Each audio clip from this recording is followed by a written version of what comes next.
I grew up in Florida, and we used to have a problem in high school and junior high, because when PE came every day, phys ed time, they'd always have us go outside. And during certain months of the year, it used to rain a lot, and so they never knew what to do with us when it would start raining. And so they used to dream up things for the whole PE class to go in and do when it was raining. And one of the ones we used to hate the most was square dancing. I remember they'd bring us in and they would all line all the boys up down one side and all the girls up the other side. That way nobody ran over and just got one or two of the girls, and then everybody else had to stand over there and not get picked. And so what we used to do is we'd count. We'd see where we were in the line, then we'd start counting down. And if it came up to one that we didn't want, then we'd run to the back of the line. And so you'd see these whole mass of boys running to the back of the line, which always made somebody feel really good that was up at the start of the other line.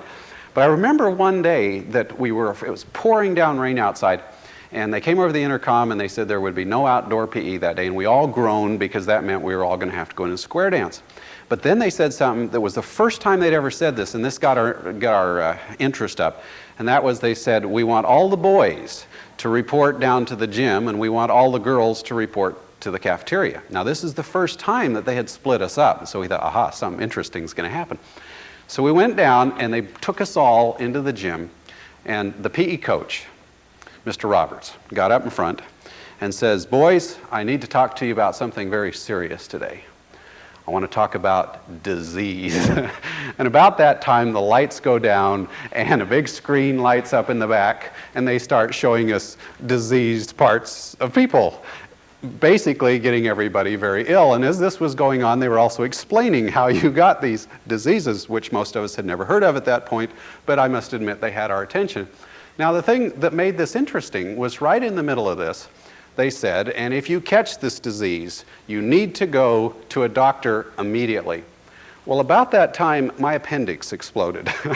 So you got to picture this. The film says, if you have this disease, see the doctor immediately. I jump up and run out the door. And I remember when I came back 2 weeks later, everybody was very interested to see if I had been cured during that time. Tonight, we want to talk about something, and we're going to talk about it in a lighthearted way, although it can be very serious. And it is a disease. It is a disease that is spreading probably more rampantly across the United States today than at any other time in our history. It's a disease that's also spreading across the world, and probably for the first time is even invading some of the Oriental countries, which up until a few years ago did not have a problem with this disease. Now, I imagine most people watching are probably listing the diseases they know of, wondering which one it's going to be, and it probably will surprise you. It's none of those. It is a disease that can almost be fatal. It can ruin your career. It can ruin your marriage.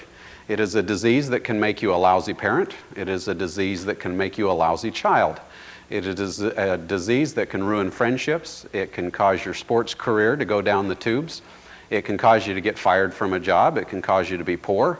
It can cause alcoholism. It can cause drug abuse. And it is a disease that affects a very large portion of our population. The good news is it is a disease that once you figure out you have it, there are some things that you can do about it. And that's what this whole tape is about. Now, what I'm going to ask you to do tonight is I'm going to ask those that are here to do some things on some paper and pencils, get this started out. And those that are watching it on the video, you have a workbook that has these same things on it. And I'd like you to follow along if you would. So first thing that we're going to do with this group, we've got a pretty good selection of ages here in the group tonight. So the first thing I'd like to do is I'm going to test your art skills. Some of you, if you've been sitting waiting for this class to start, have already been practicing, I noticed. But what I'd like everybody to do right now is I want you to draw something for me, all right?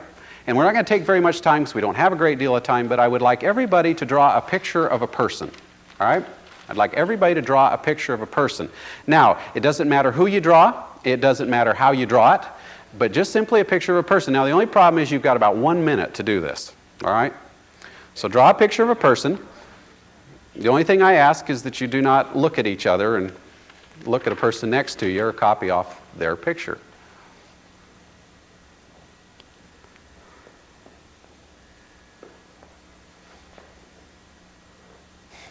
Also, don't look at each other's picture and laugh. That has a stifling effect also. All right, now some of you have already finished, so you can go on to picture number 2.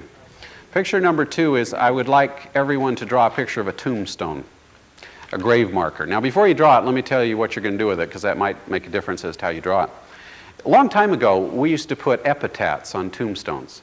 Now an epitaph was kind of a summary of the life of the person that was lying there. Usually you have to die, and then somebody comes along and writes it for you. Tonight you're going to have an opportunity that most people don't have, and that is you're going to get to write your own epitaph. So what I'd like everybody to do when you finish the picture of the person is I'd like you to draw a picture of a tombstone, and in 6 or 7 words or less, I'd like you to write your epitaph on that tombstone. Okay? 6 or 7 words or less, your tombstone, and a 5 or 6 word epitaph on that tombstone.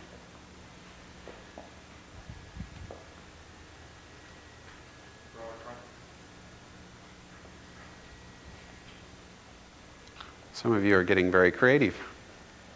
Okay, you can continue on doing that while we can, in a minute I'll get back and we'll talk about some of your artwork here. What I'd like to do, I've tried all kinds of different ways of teaching. And probably one of the worst ways that there is to teach is as I'm doing it right now, and that is you're sitting there and I'm throwing out words to you. As you notice, I don't have any beautiful pictures, and I don't have a lot of visual aids, and I don't have a lot of neat things to hold up to show you. Now the reason I don't do that is because I have found that usually we remember things in pictures. Very rarely, when you think about it, do you ever remember anything in words. In fact, you have to force yourself to remember words. But you remember in pictures. You will remember times that happened in your life. And the first thing you'll remember is many times what it looked like, even what it smelled like, what it sounded like, and yet the words have a tendency to disappear. So what I do is instead of me showing you pictures, I will ask you to create your own pictures as we go throughout this little workshop tonight. So there will be times that I'll ask you, picture this in your mind, and I'll tell you, if you want to remember this, if you'll come up with the picture, you'll remember it a whole lot longer than if you don't.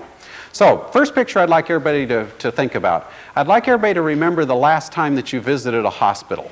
All right, now some of you that wasn't too long ago. Some of you that may have been a long time ago, and maybe there's a very few in here that have never been in a hospital. Now I doubt. Is there anybody here that has never been in a hospital? Never been in one other when you were born? Okay, good. I want everybody, oh, we have one, okay. I want everybody to picture a hospital. Now for those of you that can't picture it, there are obviously some very sad places in the hospital. But there is usually one place that is a happy place in the hospital. And that's called the maternity ward. And this is the ward where people go up to have their children. Now, if you've ever been up to one, they're all fairly similar. What they do is they have the maternity ward, and they have a great big glass window, and it's called the viewing section. And what they do is they take all the newborn babies and they bring them down, and they put them in little bassinets with wheels on them. And what they do is they have little blue cards on the ones with the boys and little pink cards on the ones with the girls. And it'll say Baby Girl Jones or Baby Boy Smith or whatever on there.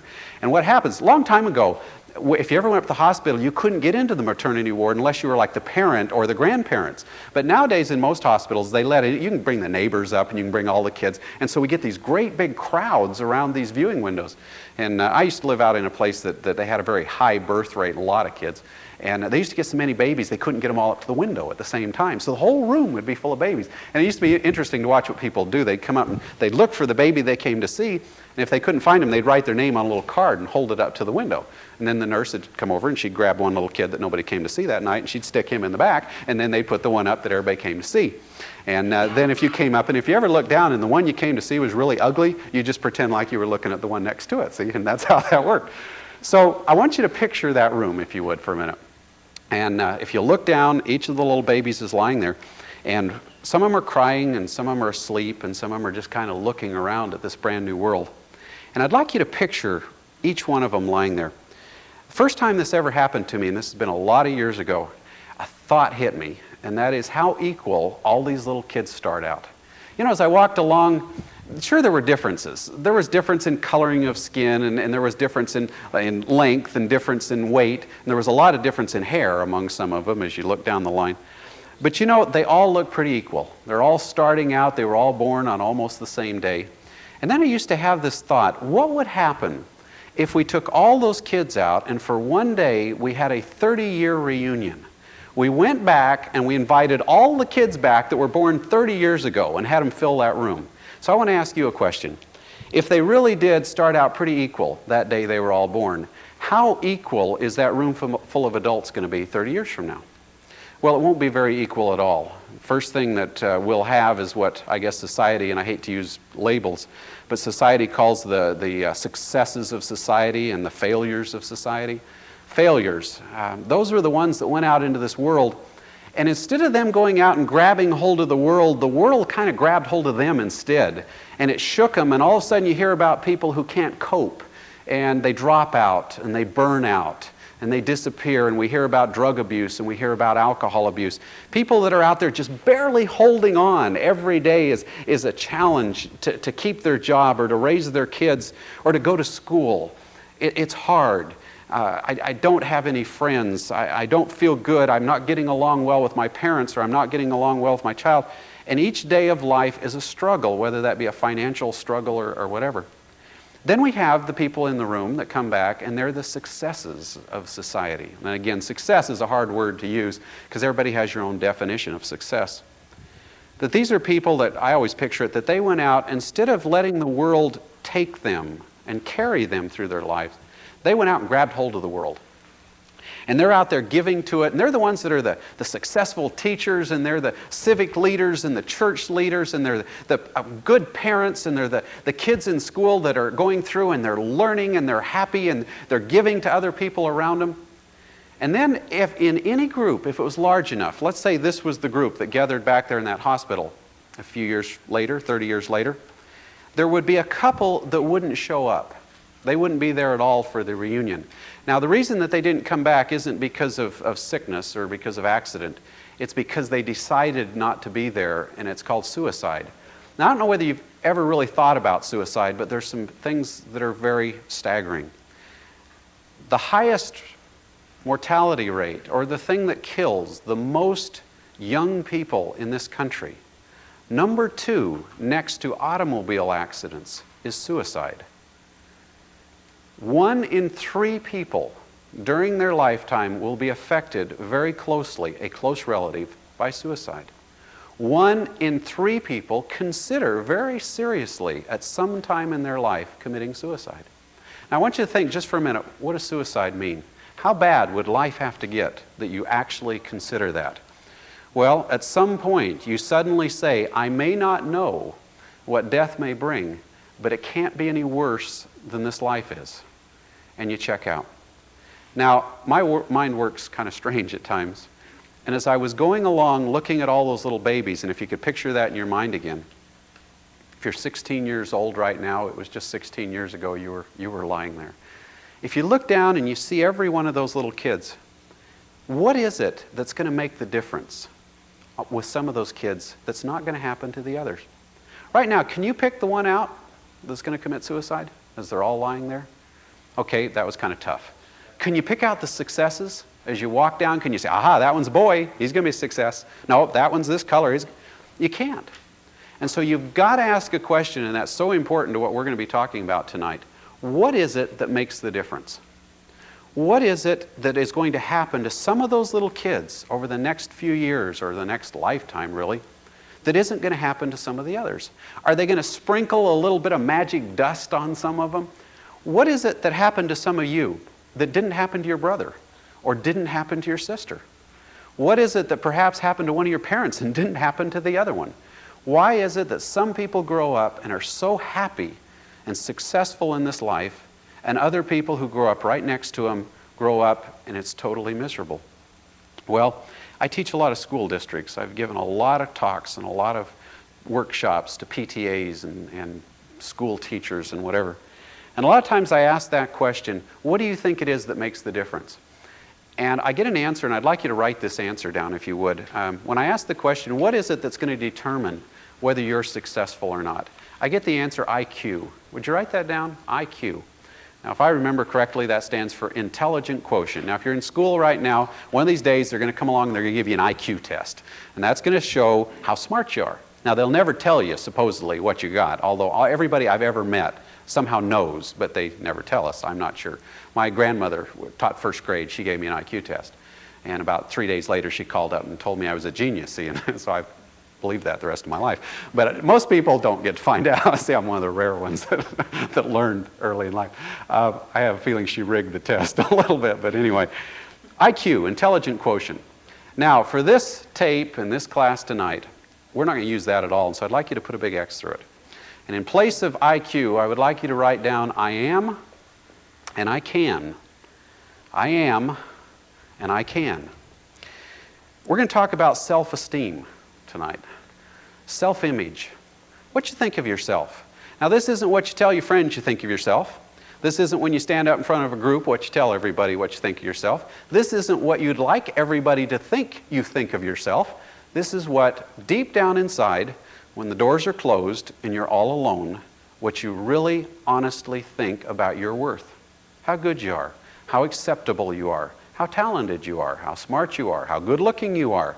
All of those things all rolled up into one. So what we're going to do, since we're going to talk about self-esteem, I would like to give you a little test. So this is the next part you need to write down. I'm going to ask you 18 questions. Now, each of these 18 questions can be answered with a simple yes or no. So what you need to do is you need to number down the side of your page 1 through 18. 1 through 18. And I'm going to ask you a question. Now, you have to answer these either yes or no. You can't say maybe or sometimes or on Tuesdays or anything like that. Simple yes or no. Okay? So here we go. Now, because of time, we're going to have to move very quickly here. So I will go through them. And I've also found that the first answer that pops into your mind is usually the correct one. Now, if you stop and think about it and erase it, you're usually wrong the second time. So go with the first one. Also, if you're sitting by somebody that happens to be your mom or your dad or your classmate, your best friend or whatever, kind of move your paper so they can't see it, because I want you to be very honest on this. All right? I don't want anybody going, oh, I can't write this down, because then they're going to know. Okay, here we go. Very honest. Question number 1. I enjoy, and here are the key words enjoy. I enjoy doing things by myself without encouragement or praise. I enjoy doing things by myself without encouragement or praise. Somebody doesn't have to talk me into it, and somebody doesn't have to tell me what a wonderful job I did afterwards. I enjoy doing things by myself. The next one. By the way, there are no right or wrong answers to these questions. Next one. I enjoy, again, the key words enjoy. I enjoy doing my own thinking and making my own decisions. I enjoy making decisions. Sometimes the harder the decision, the bigger the decision, the more I enjoy them. I enjoy making decisions and doing my own thinking. Next one, and this one, answer very honestly. I feel in the relationships I'm in right now, either with my parents or with my friends or my husband or my wife, in the relationships I'm in right now, I feel totally free to express my feelings and my emotions. That means if I'm angry, I can let those feelings out. If I'm sad, I can cry. If I'm happy, I can laugh. But I feel totally free to express those feelings and emotions with the people that I'm closest to right now. Okay? Next one. I like this one. I find it very easy to admit my own mistakes and defeats and shortcomings. I find it very easy to admit my own weaknesses, my mistakes, my shortcomings. When I screw up, I can say, I messed up. Next one, number 5. I find it easy to take a strong difference of opinion without feeling rejected or put down. I don't mind it when somebody has a strong difference of opinion to mine, and I don't feel rejected or put down when they express that. Next one. Think about this. This is my favorite question on the test. Think about this one just a little bit. I can accept a large gift or a big compliment with a simple thank you without fumbling around, feeling awkward, or feeling like I need to give or do or say something back in return. I can accept a large compliment or a gift with a simple thank you without feeling awkward or fumbling around or feeling like I need to give or do or say something back in return. Next one. I find it easy to laugh at myself. I find it easy to laugh at myself.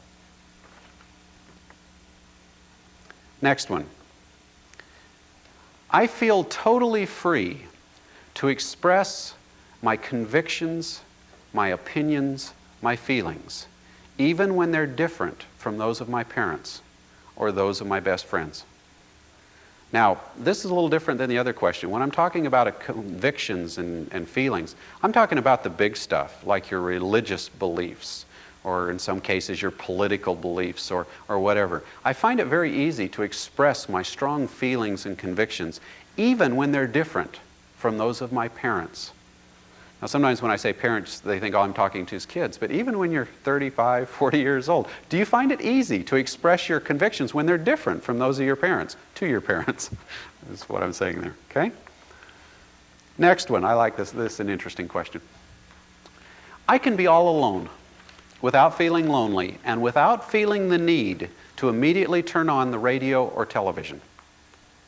I can be all alone without feeling lonely and without feeling a need to immediately turn on the radio or television. Fill the room full of sound is basically what that one is. Next one. I can let others be right or wrong without feeling like I have the need to correct them. I can let others be right or wrong without feeling a need to correct them. And that means the people that you're around most of the time, I would guess. Next one is a very good question, especially for younger people, I guess, or maybe older too. I can appreciate and enjoy the achievements and accomplishments and maybe even possessions of others as much as my own. I can enjoy the achievements and accomplishments of others almost as much as my own. So I get just as big a kick out of it when somebody else does something great as when I do. Next one. I can tell a story about myself without bragging, without building myself up, or without making the story sound just a little better than it really was. I can tell a story about myself without bragging, without building myself up, or without stretching the story. It's so funny, people come in and they'll say, boy, I went down the other day and they were having this sale, and this dress was normally $98 and I got it for $50. And then they go down the hall and it's $45. And then the next door down, it's $30. It has a tendency to get better every time they tell it. So that question, I can tell a story about myself without bragging, building myself up, or making the story sound a little better than it really was. There is one exception to this, by the way, and that's fishing. Fishing, it's okay. Any others? Next one. This one, you might want to put a little mark by this one, just so you remember which one it is. It's number 13, by the way. Generally, I find myself going around trying to please other people all the time. Generally, I find myself going around trying to please other people all the time. Next one. I welcome and look for new challenges. And before I even take them on, I have a pretty good idea that I'll do a good job of them. I welcome new and unknown challenges. And before I take on a new challenge, I have a pretty good idea that I'll come out all right on it. So I go out looking for things I've never done before. Next one. I take full responsibility for my own actions and decisions without blaming other people. I find it easy to take full responsibility for my actions without blaming the results on other people or the weather or the Russians or the stock market or whatever. Next one. I make new, good, close friends easily, naturally, and often. Especially often. I make new, good, close friends. Now, you all know what I'm talking about when I say a close friend. I make new, good, close friends easily, naturally, and often. What is naturally? You're not out buying them, okay, or coercing them to be your friend. Next one. Generally, I trust other people. Generally, I trust other people. Generally, I trust other people. And the last one, number 18. Generally, I expect things, most of the time, I expect things to turn out my way. Most of the time, I expect things to turn out my way. Okay, in case everybody hasn't figured it out, what I have been doing is giving you a series of self-esteem tests since we started the class tonight.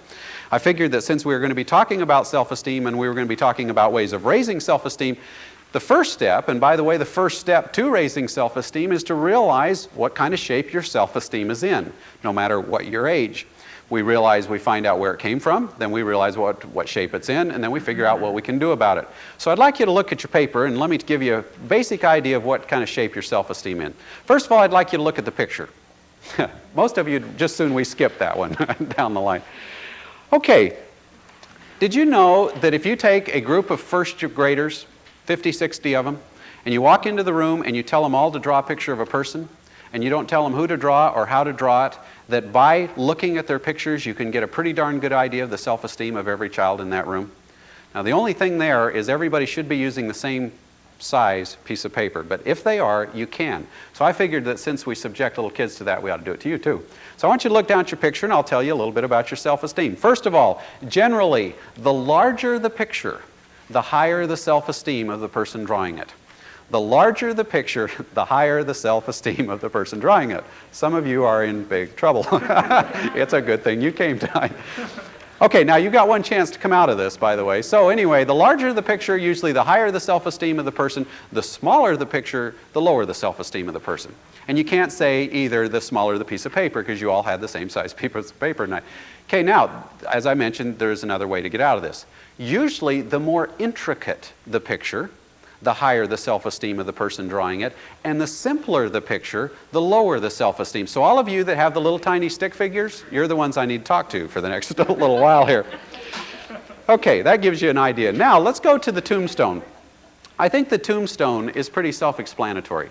You have just been asked to sum up your life in 5 or 6 words. I did this in Tucson, Arizona one night, and as I was walking down, I try not to look and see what you wrote. This is kind of personal. But as I was walking down the aisle, I looked down and there was a gentleman sitting there, and on his tombstone he wrote, "Didn't do much." That was the epitaph on the tombstone. So I'd like you to look down, and that'll give you a kind of an idea of what you think of yourself or your life up to this point. Now let's go on to the test. First thing that the test tells you is one of the first things that I want to get across, and one of the main things that I want to tell you about self-esteem, and that is a lot of people believe that there is such a thing as high self-esteem and low self-esteem. In other words, there's kind of a line here, and the minute you get above that line, ta-da, I've got high self-esteem, but if you drop below, then you are classified as low. And that's not the case. Within every person, there are areas of high self-esteem and areas of low self-esteem, all wrapped up within the same person, and each one is in differing degrees. Now the sad news is if you have 1 or 2 areas of low self-esteem, they can overcome all the other high areas. And so what the trick into getting high self-esteem is to balance all these areas and get them fairly decent in each area. So what I've done with this test is I have taken 18 of the most critical areas of self-esteem, and I've given you a little test. So look down at your test for just a minute, and we'll see how you did in these 18 separate areas of high or low self-esteem. First of all, every place that you wrote a yes, every answer that you gave a yes, is an indication of an area of good, high self-image. So look down and see how many yeses you have. For every one there, that is an area of good, high self-image. Now, what's the opposite of that? The no's. Now, what's the no like? Well, the no is like the little red light in the cockpit of an airplane. When the red light starts flashing, that tells the pilot that he is approaching stall speed, which basically says, unless you do something, this plane is going to crash. That's what the little red light comes on and flashes. If you look down and you have no's down there, and if you have 1 or 2 or 3 or 4 or 7 or 8, those are little red lights flashing saying this is a critical area of low self-image that we need to do something about. Now, so yes was high self-esteem, no was low on every question except for the one that I asked you to put the little mark by. Do you remember which one it was? What was it, 13, I think? That one, a no answer is an indication of high self-image, and a yes answer is poor. Go, great, that's the only one I had right on the whole test. If you'll remember that question, it was generally I find myself going around trying to please other people all the time. Usually that is an indication of low self-image, if you're constantly trying to please other people. Now, so on that one, the answers were a little switched. Now I just give you this so you can get an idea where to start, okay, what kind of shape you're in and where we need to work from. Now, I don't have time on this tape and tonight to go through each of the questions and show you how they work, but I do want you to know that this test is quite valid. And so I'd like to take one question and just show you how it works. There is a question on there that says, generally I can accept a large compliment or a gift with a simple thank you, without fumbling around or feeling like I need to give or do or say something back in return. What happens? See, everybody deep down inside has what you think you're worth. Now, you try and keep that hidden as much as possible. We put clothes on top of it. We put cars around it. We put makeup on top of it. We do whatever we possibly can to keep people from seeing what's really down in there. But you know where it is. Now, when anybody ever gives you a compliment, that is like giving you value.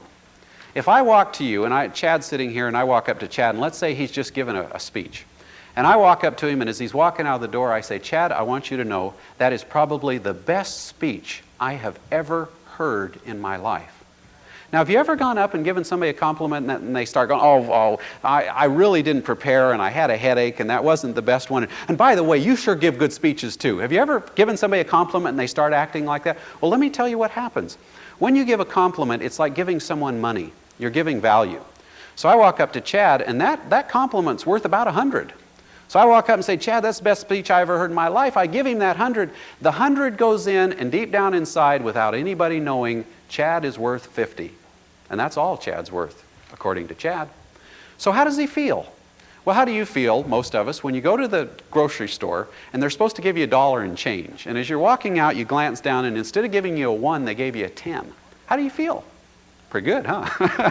Most of us would stand there. We would really like to keep it, wouldn't we? But most of us say, I really don't deserve this. It's not mine. And so we take it back in and we give it back. 9 of it. We did deserve 1. That's exactly what Chad was doing. He was saying, I deserve 50 of that, but I don't deserve the 100. So let me give it all. Let me give the rest of it back. You can get a pretty darn good idea of how somebody thinks about themselves by simply giving them a compliment and see how they act. You walk in one day and you say, boy, Heather, you look nice today. Is that a new dress? She goes, no, it's just some old rag I pulled off the hook. And you go, you're right, it is an old rag. I hadn't noticed till I got it up here. Or you walk up to somebody and say, boy, you sure look good. Did you lose 5 pounds? And they go, are you kidding? I've gained 10. You go, you're right. You just got a new girdle. I hadn't noticed that until I got up close enough here. If you want to test somebody's self-esteem, go on up and give them a compliment. Give them a gift. See what they say, and you'll find out very quickly what they think about themselves. Okay, so now everybody has an idea of where you sit, and we're going to go through as many steps as we have time tonight to raising self-esteem. Yes, it can be raised. What ages can we raise? Well, I gave this in Phoenix once, and after it was over, a little old lady, a cutest lady came up to me. She says, Randy, I've loved this tonight. I'm going to go home tonight and start raising the self-esteem of my son. He's 54 years old. So anytime. But the honest truth is this. When do you start raising your self-image? You only got one time you can, and that's right now. You can't go back and redo the last 36 years. We can't. We can't look at our little child that's sitting there that's 7 years old and go back and redo that. We can't. But we can start now, and it takes a commitment, and we'll talk about that in a little bit. So let's go through as many steps as we can tonight, and I'll have you writing and taking down some notes and doing some things to hopefully help you remember this. Because hopefully when we all leave here today, you're going to act different than you've ever acted before. You're going to treat people differently, and you will be surprised they will treat you differently. And I think you'll see that happening as we go by. So let's go through step number 1. Step number 1 says, beware of the people around you. Beware of the people around you. What does that mean? Well, they took 100 kids into a room and gave them self-esteem tests. Psychologists did this for Psychology Today magazine. These 100 kids had all been tested as having low self-image. That's why they were there to start with. How many of those children do you think had at least one parent that had low self-image? 96. 96% had at least one parent with low self-image. How many of those parents do you think had a parent with low self-image? Do you see what happens? Self-image, this low self-image, this disease I was talking about, is passed along generation after generation. Somebody has to break it. So that's what we want to talk about. And the first one is how critical the people who you deal with. Now, if you're in school right now, it's the kids that you run around with, the kids that you hang out with. If you are at home, it's your parents. If you are at school or in a job, it's the people you work with. It may be your relatives. Every one of those has an effect on your self-esteem. And I think maybe you'll see that as we go through this step. So first of all, let me give you a key to success. This is one maybe that you might even want to write this one down. I used to give a lot of financial seminars, and I've been on some of these positive mental attitude rallies. And after I finish, people walk up and they'll say, give me a key to success. What do you do to be a successful parent? Or what do you do to make a whole lot of money? Or what do you do to learn how to speak? Or how do I become a success in these different areas? And there is one key that is exactly the same for all of them, and it's probably one of the most powerful steps or tools that I can give you tonight, and it's simply this. If you want to be happy, for example, simply surround yourself with happy people. Now, I want you to think about that just for a minute. If you want to be happy, surround yourself with happy people. You want to be miserable? Surround yourself with miserable people. Surround yourself with moaners and groaners. Surround yourself with people that every day tell you how hot it is. And every day tell you how lousy the economy is. And every day walk out and say, gee, look, there's bugs all over this place. I hate this place. I hate my job. I hate my wife. I hate all the way down the line. Surround yourselves with those people, because here's the key. We become just like the people that we associate with. Now, I've had people come and tell me that's not true. I am so strong, I can be myself and I can surround myself with anybody. That's not true. When I was about 17, we moved to Boston from Florida. Within 2 months, my sister couldn't pronounce her R's anymore. They disappeared. When I moved to Florida, I had only been there a couple of weeks, and suddenly I started saying fixin'. I don't know where that came from. I started saying y'all. I don't know where that came from. But you hear it, so you start copying it without even noticing that you're copying it. So you want to be successful? You want to surround yourself with successful people. You want a better job? Surround yourself with people who have better jobs than you do. A guy came up to me the other day, says, I'm out of work. I says, who's your best friend? He says, Fred. Says, Fred got a job? No, he's out of work too. We hang around a lot together. Is he going to find another job sitting around with Fred? No. Who should he be hanging around with? People that got jobs. You want better grades in school? Hang around with kids that get good grades, and you will start getting good grades. Now, notice I didn't say you'll get smarter. You won't. You'll still be just as smart as you are right now. You want to be more acceptable? Surround yourself with people that are more acceptable. If there is ever a trait, ever a characteristic, ever a talent that you want, get around people that have that talent, and one day suddenly you'll realize you have it. And it's an amazingly powerful step. Self-esteem. What's the step to raising self-esteem? Surround yourself with people with high self-image. Have you ever noticed that people with high self-image build other people up, and that people with low self-image tear other people down? If I've got low self-image, I'll keep tearing you down to try and get you lower than I am. And that way I can feel a little bit better about myself. But if I've got high self-image, I'll build you up. I'll tell you you're wonderful. I'll tell you you're talented. I'll tell you you're great, because I don't have to worry about me, because I feel good about myself. Now, why does this work? Why is it that we affect each other so strongly? Well, that's the next mental picture I'd like to give you. I'd like to all picture when you got up and got ready to come down here tonight, or got ready to go to work this morning, got ready to go to school. Each one of you got up, and I know what you did. You went in, looked in the mirror, and you made sure that your clothes looked okay, and some of you checked to see if you had any zits on your nose or whatever, and you made sure your hair looked just all right, and whatever. And the last thing that you did before you walked out of that room is you reached over and you grabbed a big mirror. And it's one of these old-fashioned full-length mirrors that goes all the way down, and you hung it around your neck, and you walked out the door. Now, you can't see it, but did you know everybody else in the room can see it? Every one of us walks around with a full-length mirror hanging out, dangling from the front of us, and that's how we affect each other's self-esteem. It goes something like this. Your husband goes away on a business trip. While he's there, he's walking along, and he goes into a men's store, and there's this suit hanging on the rack, and he's standing there kind of looking at it, and the salesman comes up and goes, you would look great in that suit. It's your color. It's built just like you are. You'll look fantastic. So he tries it on, and as he's standing there looking in that three-way mirror, salesman saying, boy, you look good in that suit. And he goes, yeah, I do, don't I? Look good. So he buys it, goes home. Next morning he comes home, goes in the bathroom and puts on his brand new suit. And here you stand. He walks out of the door, he looks at you and he sees himself in your full-length mirror, and you say something like, it's kind of a funny looking suit. Do you know he will feel differently from then on every time he puts that suit on? Because of that one reflection. Right now I can tell you something about your closets. I know something about every one of your closets. And that is, at home, you have something hanging in your closet that you wore one time. Now, it didn't wear out, didn't change sizes, you didn't change sizes, but you will never, ever wear it again. Why not? Because somebody said, color makes you look heavier. Well, so much for that color. I'll never even ride in a car that color. As a matter of fact, I'm staying totally away from that. But yet, on the other hand, have you ever had a piece of clothing that when you put it on, somebody says, boy, that matches your eyes. That really looks good. And you wear it like every day, out there. Why do we do that? Because we simply want to reflect well in other mirrors. We're like little computers. I told you had a little number down inside. Where's that number come from? It comes from looking in mirrors. You're standing at the check line. Do you ever notice how good you feel when the person stops and looks at you and says, how you doing today? Rather than when they're sitting there going, and start talking to the guy bagging the groceries and they pretend like you're not there and you act like, come on. Your number in there is going, just lowering a little bit. Then you walk outside and you walk along and there's a very nice looking lady walking along, and you walk along and you kind of look to see if she looks at you. And she doesn't. Goes a little bit lower. You go to school, big dance is coming up. Everybody gets asked except for you. Drops a little bit lower. Do you see how that number works? Now, if this was a mirror like most mirrors, and you couldn't change what was reflected, I wouldn't even bring it up in this class. But the exciting thing about this mirror that's dangling from your neck is it is one that you control. You can reflect back anything that you want. Your little girl comes running in the morning and she says, Mommy, look at the picture I just drew.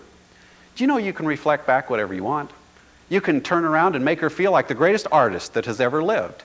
Or you can make her feel like you wish she would get out of your life. Have you ever had your kids just standing there talking and you're not listening and you're wishing, would they just shut up and go into the other room? They can see that in the mirror and it's flashing, shut up and go in the other room. They see that. How valuable do you feel? How valuable do you feel when somebody does that to you? I think I probably saw the greatest impact of this mirror thing and how fast it can work a few years ago. I got a call on Saturday night, and there was a fellow on the line, and he says, I teach a Sunday school class tomorrow, and he says, I'm sick, or I've got the flu or something, and I can't teach it. Would you teach it for me? And I said, sure, no problem. And there was this pause on the line, and he says, well, it's the 10-year-olds. And I says, that's okay. And he goes, okay, and hangs up with this great sigh of relief, I think. So the next day I walk into church, and one of the people comes up and says, oh, are you substituting today? And I says, yeah. And they says, which class do you have? And I said, 10-year-olds. And I get this funny look. And they said, oh, that's the class that Tommy's in. And I says, who's Tommy? And they said, you'll find out. Now, about this time, I started to worry a little bit. So I went to the library to get the chalk and the eraser and all that kind of stuff. And I'm there, and the lady asked me, what class are you teaching? I said, I got the 10-year-olds. And she goes, oh, and I think Tommy's here today. Now, I didn't know who Tommy was, but I expected to see this ogre, walking off down the hall. I walked into the classroom, and it was not hard to figure out which one Tommy was. Tommy was the one that was standing up on the table, throwing folding chairs into the air and watching them crash all over the floor. So I walked in, and I took him aside, and I says, I'll bet you're Tommy. And he said, I am. And he just stared me right back in the face. And I said, I've heard about you. And he says, yeah, I'll bet you have. And I says, yeah, I heard that you're the smartest one in the class, and that if I have any questions that are really hard, I ought to ask you. Well, he started looking around to see if I was talking to someone else. And he looked back at me, and I could tell he didn't trust what I was saying. And I says, and I heard one other thing, and I'd really like to ask you a big favor. He says, what's that? And I said, I also heard that if I have any trouble with anybody acting up in class, that I should ask you to help me. And he looked at me and gave me a strange look. Now, the rest of the class went by, and Tommy did not do one bad thing in that class. Now, that may have been kind of exciting. But as I was walking off back down to take my eraser and chalk back to the library, all of a sudden I felt somebody take hold of my hand. And a little boy said, will you be our teacher next week? And that was Tommy. All he did was saw himself reflected differently than he'd ever seen himself reflected back before. It took 20 minutes. It took one person. Now, that doesn't change an entire life. It takes lots of mirrors. But how many mirrors can you control right now? Just yours. But if you start controlling yours, and you control yours, and you control yours, can you imagine what can happen if everybody starts reflecting back something different? So that's number 2. Okay, let's go on to the next one. The next one is find out who you really are. Step number 2, find out who you really are. Now, for this part, I need a volunteer. And there's a little girl sitting on the back row, basically ignoring me. And can you come up and help me for just a minute? Will you come on up? Now, this is probably going to take a bribe. Come on up. Now, some of you may not be able to see her because she's not real tall yet, but she said I actually asked her beforehand. What's your name? Christina. Christina. Christina, do I know you? I don't know you, do I? Okay. I don't know her. I've seen her once before, but I don't know anything about her. Now, here's what I'm going to do. Christina's dad's in the back, right? This is your daughter, right? Okay, now I'm going to tell you about her. I'm going to talk about her, and when I finish, I want you to tell me if what I say is true. All right? Now, I've never met her, right? I really don't know anything about her. Okay, so here's what I'm going to tell about Christina. When I finish, you tell me if what I'm saying is true, okay? Okay. Here's what I know about Christina. I've never met her. Of all of the people that have ever lived on this earth, there has never, ever been one just like her. There has never been the same combination of hair color and eye color and skin color.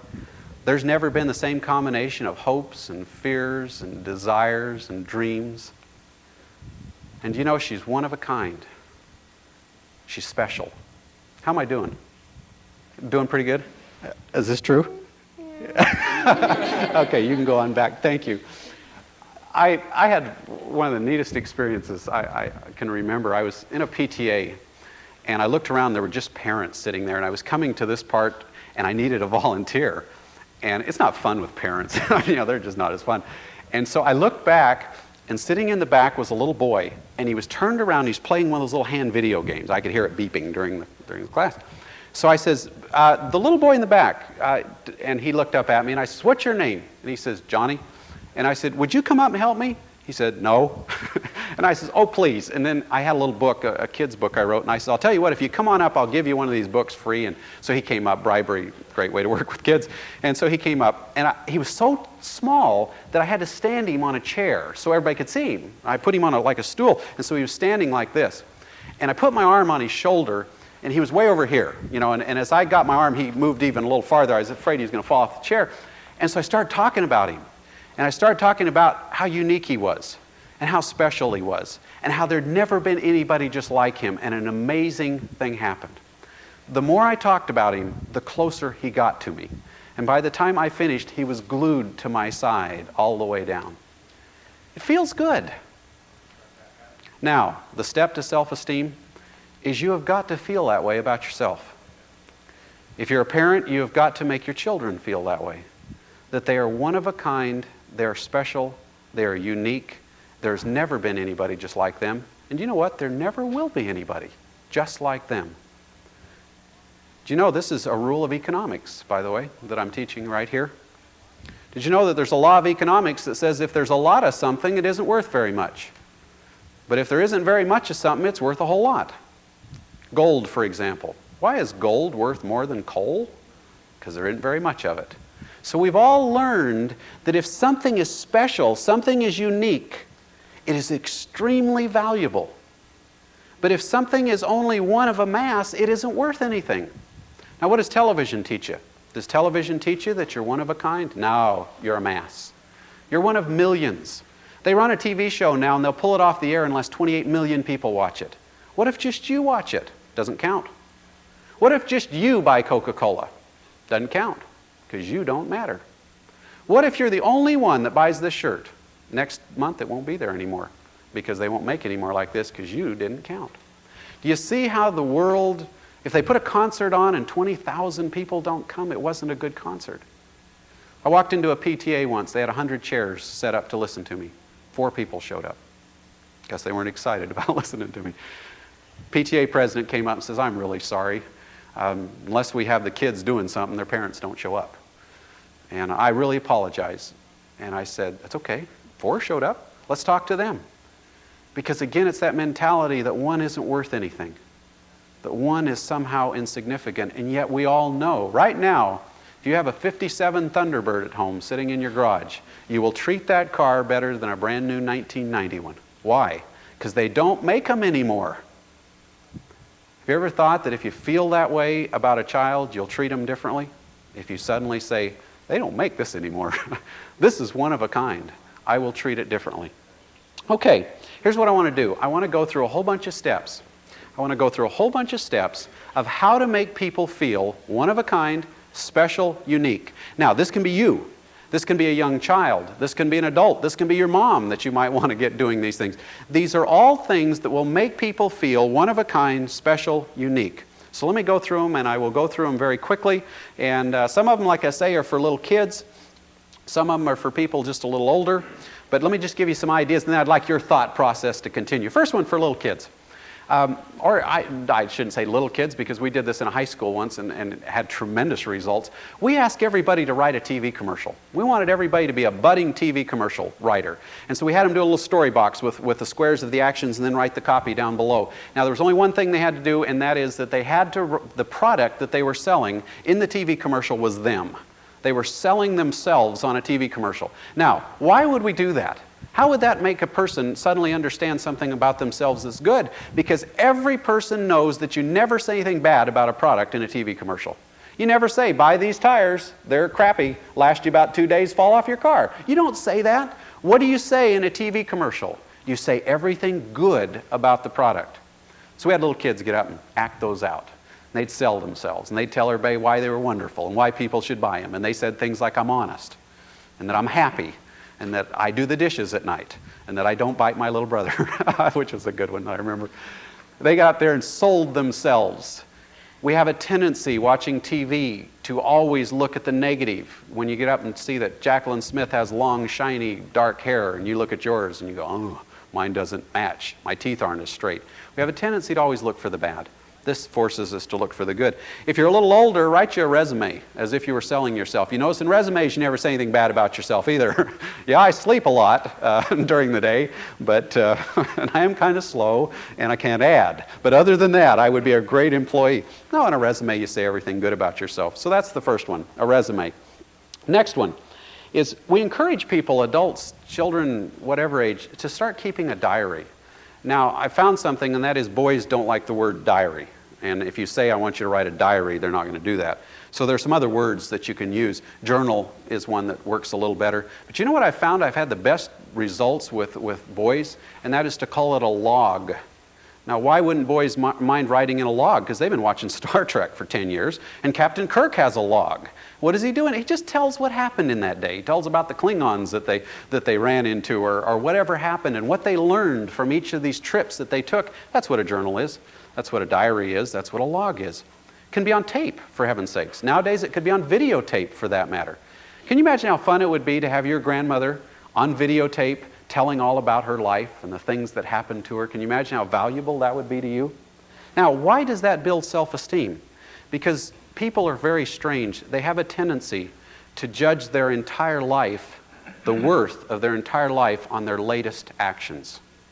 Now think about that for a minute. For example, religious people. Let me just ask you a question.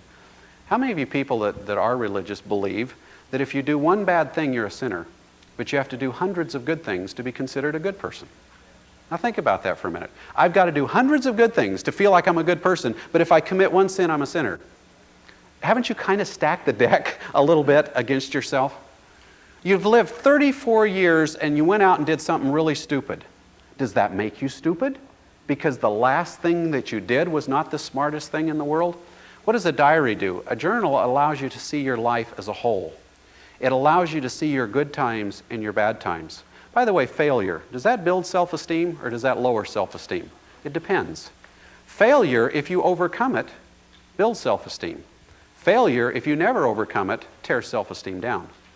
So should we eliminate all failure in our life? Nope, not at all. Because failure, when you overcome it, raises self-esteem. That's why little kids fall down a lot when they're learning how to walk. But later on in life, it doesn't affect them. They don't sit back and say, boy, if I just hadn't have fallen down so much when I was a little kid, unless you fell on your head, then maybe that did have a negative effect. Okay, a journal. There are other things you can use. Scrapbooks. We don't use scrapbooks anymore. When I was a kid, my mother put everything I ever did in a scrapbook. Now I'm embarrassed, I don't want to look at it. But again, it gives you a life history. I had a box. I had a little box that my dad gave me. It was a treasure chest. When anything was important to me, I put it in that box. A few years ago, my mom moved. She sent it to me. I opened it up. And you'd all say, junk. There's nothing in that box but junk. But to me, it's my life in there. My dad took me fishing the first time when I was 7 years old. When I got home, I took the hook and put it in that box. And you're not going to believe this, but the worm's still on the hook. I got a little fossil worm sitting in there. I grew up in Daytona Beach, Florida. The Cubs and the Pirates used to use that as summer training camp.